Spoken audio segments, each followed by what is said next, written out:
ஹalleluya. Good morning. விடிஞ்சிருச்சுங்க. இயேசு கிறிஸ்துவின் நாமத்தில் உங்களுக்கு வாழ்த்துக்களை தெரிவிக்கிறேன். அவருடைய நாமத்தில் உங்களுக்கு குட் மார்னிங், காலை வணக்கம். பொழுது விடிந்ததை எழுந்துறீங்கன்னு அன்போடு அழைக்கின்றேன். அது என்னங்க எப்படி கேட்குறீங்க? எப்பயோ எழுந்துட்டோம்னு சொல்றீங்களா? ஹalleluya, தேவனுக்கு ஸ்தோத்திரம். விடியற் காலமே எழுந்திருக்கிறீங்கன்னா நீங்க இன்னும் ஆவிக்குரிய விதத்துல எவ்வளவு முன்னுக்கு இருக்கிறீங்க, அவ்வளவு ஆவலோடு இருக்கிறீங்க என்பது அர்த்தம். என்னங்க அது இல்லையா? வேலைக்கு போகணும்னா, பிள்ளைகளை ஸ்கூலுக்கு அனுப்பணும்னா, உண்மைதாங்க.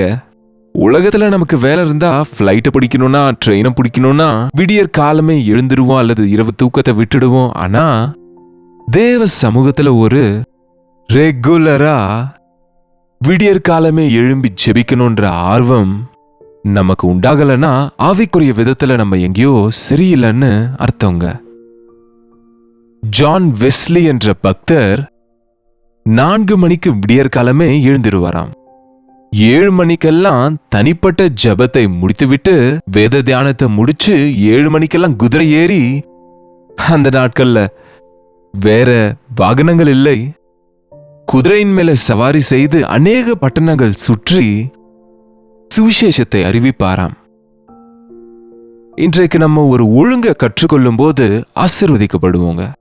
இப்படி ஒரு ஒழுங்க நீங்க வழக்கப்படுத்திப்பீங்கன்னு தான் உங்களுக்கு 7 மணிக்கு கொஞ்சம் it's not too early, not too late. Too ஏர்லினா ஒருவேளை நீங்க எழுந்திருக்க மாட்டீங்க அல்லது வேலைகளை முடிக்க மாட்டீங்க. லேட்டானா நீங்க ஸ்கூல்ஸ்க்கு ஆஃபீஸர்ஸ்க்கு வேலைகளை விழுந்துருவீங்கன்னு I think it is convenient for you, இல்ல? ஆனா யூடியூப்ல இருக்க ப்ரிவிலேஜ் நமக்கு என்னன்னா எப்போ வேணாலும் அப்போ பார்க்கலாம். வாங்க ஒரு சிறிய ஜெபம் செய்து இன்றைய வசனத்தை தியானிப்போம். பரிசுத்தரே, உமக்கு நன்றி ஆண்டவரே. இன்னொரு முறை எங்களோடு பேசுங்கப்பா. இந்த நேரத்தை ஆசீர்வதிக்கும்படி கிறிஸ்துவின் நாமத்தில் ஜெபிக்கிறோம் பிதாவே, ஆமென். கிட்டத்தட்ட 2 வருஷங்களாக உங்களுக்கு தினமும் வசனம் பகிர்ந்து கொண்டிருக்கிறோம். 2 years. பிஜி கிராஜுவேஷன் கூட 2 years தான். அஃப்கோர்ஸ் இன்ஜினியரிங் காலேஜஸ் 4 years நினைக்கிறேன், மெடிக்கல் காலேஜஸ் 5 years நினைக்கிறேன்.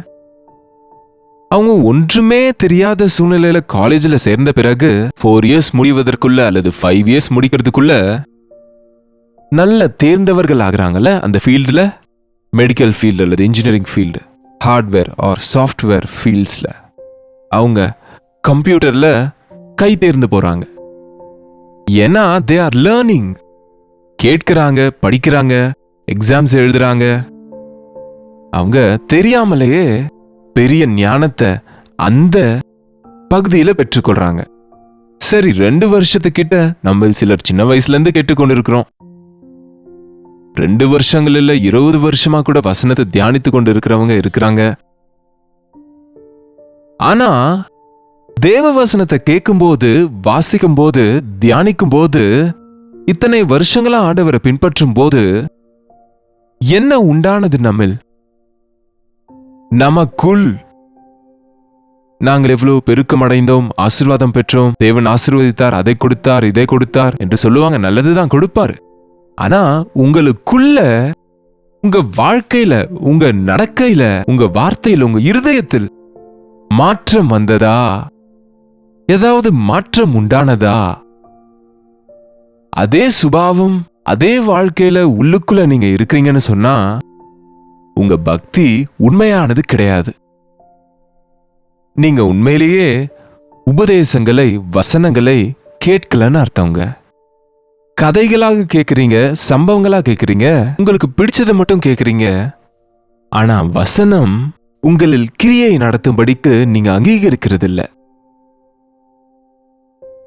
வசனத்தினுடைய அர்த்தத்தை எந்த பாஸ்டர் சொன்னாலும் உண்மையான தேவ செய்தியில இருக்கிற சாராம்சத்தை 3 துண்டுகள்ல சொல்லிட்டாரு பரிசுத்தனாகிய பவுல்.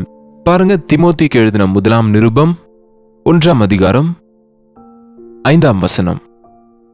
கற்பனையின் பொருள் என்னவெனில், பிரசங்கத்தின் பொருள் என்னவெனில், அனுதின தியானத்தின் பொருள் என்னவெனில், ஞாயிற்றுக்கிழமை கேட்கும் பிரசங்கத்தினுடைய பொருள் என்னவெனில், எழுப்புதல் கூட்டங்களின் பிரசங்கத்தினுடைய பொருள் என்னவெனில், எந்த பாஸ்டரையா எந்த மொழியில பிரசங்கித்தாலும் அந்த பிரசங்கத்தின் சாராம்சம் என்னவெனில் சுத்தமான இருதயத்திலும் நல் மனசாட்சியிலும் மாயமற்ற விசுவாசத்திலும் பிறக்கும் அன்பே.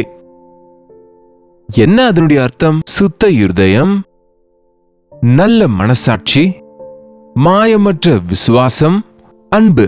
அதிலிருந்து வரும் அன்பு, இது மூன்று இருந்தா ஆட்டோமேட்டிக்கா வந்துடும்.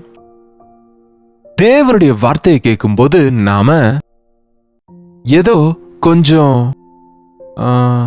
ஞானம் உண்டாகும், சில விஷயங்களை கற்றுக்கொள்வோம், சில நாகரிகங்களை கற்றுக்கொள்வோம், பெரிய அறிவியலை கற்றுக்கொள்கிறோம், அல்லது வாழ்க்கையினுடைய முறையை, வெளிப்படையான வாழ்க்கை முறையை மாற்றிக்கொள்வது மட்டுமல்ல, அது ஆட்டோமேட்டிக்கா மாறும். அது வேற விஷயம்.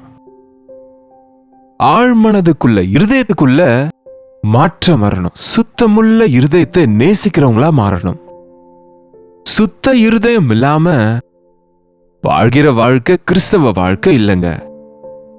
சாதாரணமா பக்தினா மேல நம்ம உடுத்துகிற உடையை வைத்து அல்லது அந்த அடையாளங்களை வைத்து, வெள்ளை உடை, கருப்பு உடை, சிவப்பு உடை, காவி உடை, என்னங்க அந்த மாலைகள், சிலுவைகள், இதெல்லாம் போட்டுக்கொண்டு நம்ம பக்தியானவங்க இல்ல அந்த பக்திக்கு உரியவங்க என்று காட்டிக்கொள்ள முயற்சிக்கிறோம். ஆனா அது உண்மையான பக்தி இல்ல. உங்களுக்கு சுத்தமான இருதயம் இருக்கா? உங்க இருதயம் கழுவப்பட்டதா? உங்க இதயத்துல உங்க சுபாவம் மாறினதா? உங்க இதயம் எதை உற்பத்தி செய்யுது?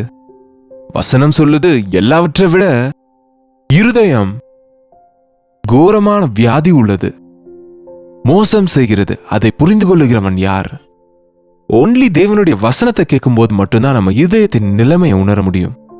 ஏனென்றால் தேவ வசனம் இருபுறமும் கருக்குள்ளது. அது இருதயத்தின் ஆழத்துக்குள்ளே போய் நம்ம ஆலோசனையும் எண்ணத்தையும் வேறு பிரிக்குது, தெரியப்படுத்துது. வசனம் கண்ணாடியை போன்றது, நம்ம உண்மை நிலைமையை பார்ப்பதற்கு தெரிந்து கொள்ள உதவுகிறது. வசனம் கேட்கும்போது உங்க பலவீனங்கள், உங்க குறைவுகள், உங்க தவறுகள், உங்க நிலையை நீங்க அறிகிறீங்களா? உங்க இருதயம் சுத்தமாக இருக்கா? தேவனுக்கு முன்பாக உத்தமமா இருக்கா என்பதை நம்ம அறிந்து கொள்ளுவோம். பட் இவ்வளவு நாளா வசனம் கேட்டு ஜெபிக்கும் போது சுத்த இருதயத்தை பெற்றீங்களா? சுத்த இருதயம்னா எந்த கோபமும், எந்த பகையும், பொறாமை, விரோதங்கள், மோசங்கள், அநியாயங்கள், அகங்காரம், சரீர காரியங்கள், சரீரமானது, சரீர இச்சைகளுக்கு இடமில்லாத ஒரு இருதயம். இருதயத்தை பத்திரமாக காத்துக்கொள்ளணும் நம்ம ரட்சிக்கப்பட்ட பிறகு. எல்லாவற்றையும் விட முக்கியமா உங்க இருதயத்தை பத்திரமாக காத்துக்கொள், அதிலிருந்து ஜீவ ஊற்று புறப்படும் என்று கூட வசனம் சொல்லுது. உங்க இருதயத்தை சுத்தமாக காத்துக்கொண்டா சுத்தமான காரியங்கள் வெளியே வரும். என்னங்க, நல்ல மரம் நல்ல கனிகளை கொடுக்கும், கெட்ட மரம் கெட்ட கனிகளை கொடுக்கும். உங்க இருதயம் சுத்தமா இருந்தா உங்க இருதயத்துக்குள்ள இருந்து வருவது பரிசுத்தமா இருக்கும். உங்க இருதயம் கெட்டு இருந்தா அதிலிருந்து வருகிறது கெட்டு போய் தான் இருக்கும். அதுக்குதான் ஏசாண்டவர் உங்க இருதயத்தை எனக்கு கொடுங்கன்னு கேட்கிறாரு. இவ்வளவு நாட்களாக தேவனுடைய வசனத்தை கேட்கிற நீங்க காணிக்க கொடுக்கறீங்களோ, நீங்க ஜெபிக்கிறீங்களோ, நீங்க வழிபாடுகளை பின்பற்றுறீங்களோ, ஆலயத்துக்கு போறீங்களோ, இதெல்லாம் பக்கத்துல வைங்க. உங்க இதயத்தை ஆண்டவருக்கு கொடுத்தீங்களா? இல்லாவிட்டா நம்ம பக்தி சரியானதல்ல. எத்தனை பேர் பிரசங்கித்தாலும் கிறிஸ்தவ பிரசங்கத்தினுடைய சாரம் சுத்தமான இருதயம். சுத்த இருதயத்தை நம்ம கொண்டிருக்கும் போது, சுத்த இருதயத்தை நேசித்துக் கொண்டு இருப்பவர்களுக்கு ராஜா ஆண்டவராகிய இயேசு கிறிஸ்து சிநேகிதனா இருப்பார் என்று வசனம் சொல்கிறது. இரண்டாவது, நல் மனசாட்சி. மனசாட்சி இருக்கா அப்படின்னு கேட்போம் கோபம் வரும்போது. மனசாட்சி, நமக்கே நாம் சாட்சி.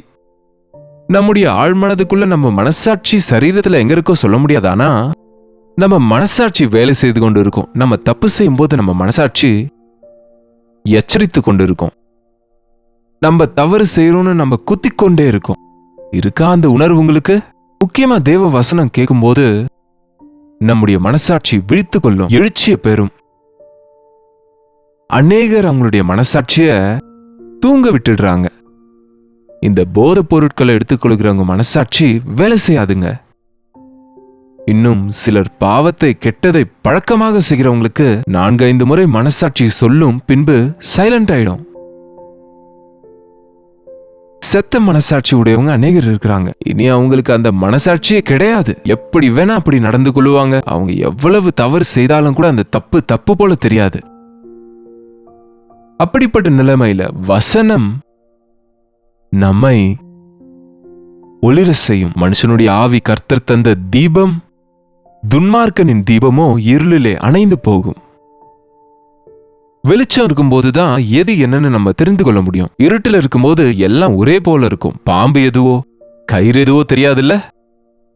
தேவன் நம்மை ஒளியூட்டும் போது நாம் எங்க இருக்கிறோமோ, என்ன செய்கிறோமோ, எது உண்மை எது பொய் என்பதை தெரிந்து கொள்வோம். நம்ம மனசாட்சி சுறுசுறுப்பா வேலை செய்யும். வசனத்தை கேட்கும்போது உங்க மனசுல அது குத்துகிறதா, வலிக்குதா? ஏசாண்டவர் சொல்லும்போது, ஏசாண்டவர் உங்களில் பாவமில்லாதவன் முதலில் கல்லெறிய கடவன் என்று அந்த பாவியான ஸ்திரீயின் விஷயத்துல சொன்னபோது, அவர்கள் எல்லாரும் பெரியவர்கள் முதல் சிறியவர்கள் வரை இருதயத்தில் குத்தப்பட்டவர்களாய் அவங்க மனசாட்சி சொல்லுகிறது, நானும் பாவிதானே, நானும் தப்பு செய்திருக்கிறேனே. இன்றைக்கு அநேகர் எல்லாரும் பாவிங்க, ஆனா நான் நல்லவன் நினைக்கிறாங்க.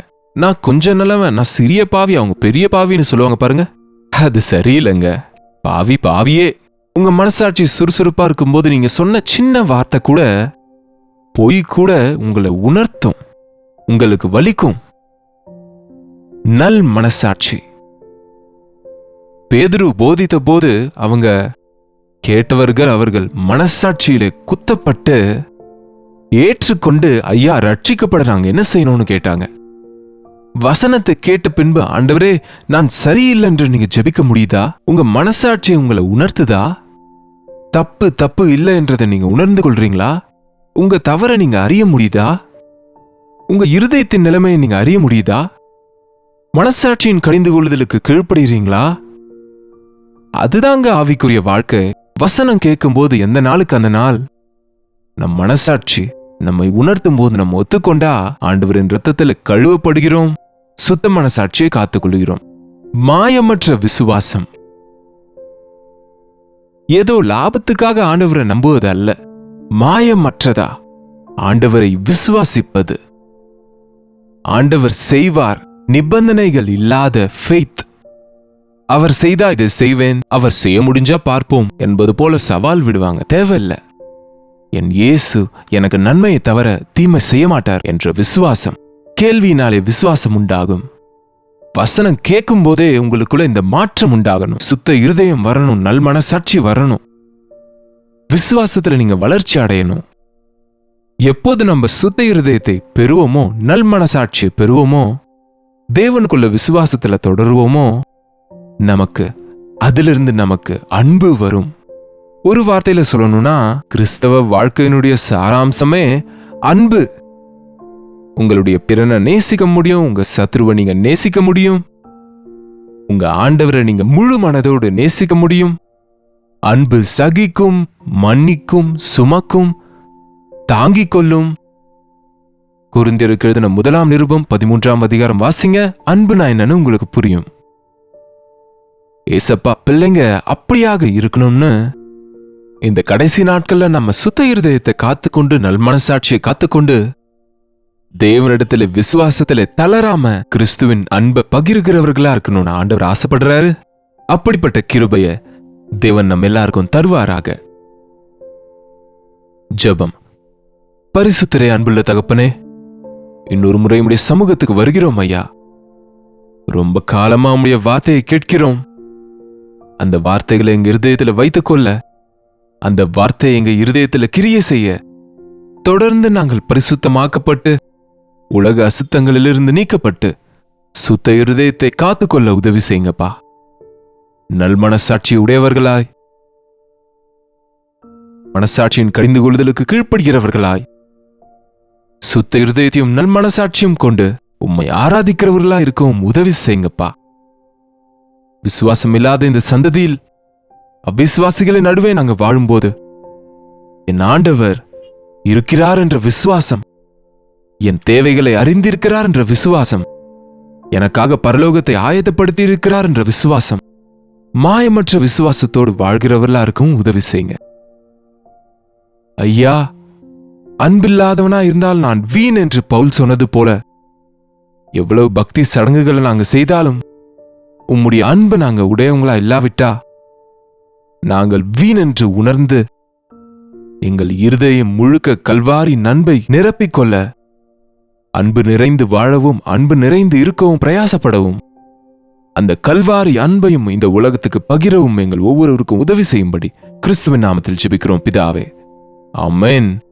பிதாவாகிய தேவனுடைய அன்பும் குமாரனாகிய இயேசு கிறிஸ்துவின் கிருபையும் பரிசுத்த ஆவியானவருடைய அந்யோன்யமும் ஐக்கியமும் கூடி வந்திருக்கிற அனைவருக்கும் இப்பொழுதும் சதா காலமும் துணையாயிருப்பதாக, ஆமென். தேவனுக்கு ஸ்தோத்திரம். உங்களுடைய ஜெப விண்ணப்பங்களையும் பாரங்களையும் பிரைஸ் ரிப்போர்ட்ஸையும் 8939801234 என்ற நபருக்கு ஒரு டெக்ஸ்ட் அல்லது வாய்ஸ் மெசேஜ் மூலம் வாட்ஸ்அப் பண்ணுங்க. உங்களுக்காக நாங்க ஜெபிக்கிறோம், நீங்களும் ஜெபிங்க. தேவன் நிச்சயமா தன்னுடைய பதிலை நமக்கு கொடுப்பாரு. கர்த்தருக்கு சித்தமா இருந்தா நாளைக்கு இதே நேரத்தில் அனுதின தியானத்தில் கர்த்தருடைய வார்த்தையோடு உங்களை சந்திக்கிற அதுவரை கர்த்தருடைய கிருபை உங்களுக்கு துணையா இருப்பதாக. ஹல்லேலூயா. பெங்களூரு மற்றும் பெங்களூரு சுற்றி இருப்பவர்களுக்கு ஒரு நற்செய்தி. கர்த்தருக்கு சித்தமா இருந்தால் வருகிற ஏப்ரல் 10 பெங்களூருவில் உள்ள ஹட்சன் கம்யூனிட்டி சென்டரில் 1 டே கெட் டுகெதரை ஏற்பாடு செய்திருக்கிறோம். நீங்க பெங்களூரு மற்றும் பெங்களூருவை சுற்றி இருந்தா கண்டிப்பா கலந்து கொள்ளுங்க. உங்களை சந்திக்கவும் உங்களோடு பேசவும் உங்களுக்காக ஜெபிக்கவும் நாங்க ஆவலோடு இருக்கிறோம். மதியம் 2 மணி முதல் இரவு 7 வரை நடக்கும் இந்த 1 டே கெட் டுகெதரில் கலந்து கொள்ளுங்க. நீங்க மட்டும் இல்லாம உங்க நண்பர்களையும் உறவினர்களையும் தேவ சமூகத்துக்கு கொண்டு வாங்க. ஒரு மாற்றத்தை உங்க வாழ்க்கையில அனுபவிங்க. மேலும் விவரங்களுக்கு கீழ்காணும் எண்களுக்கு தொடர்பு கொள்ளுங்க. நிச்சயமா கலந்து கொள்ளுங்க. தேவ ஆசீர்வாதங்களை பெறுங்க.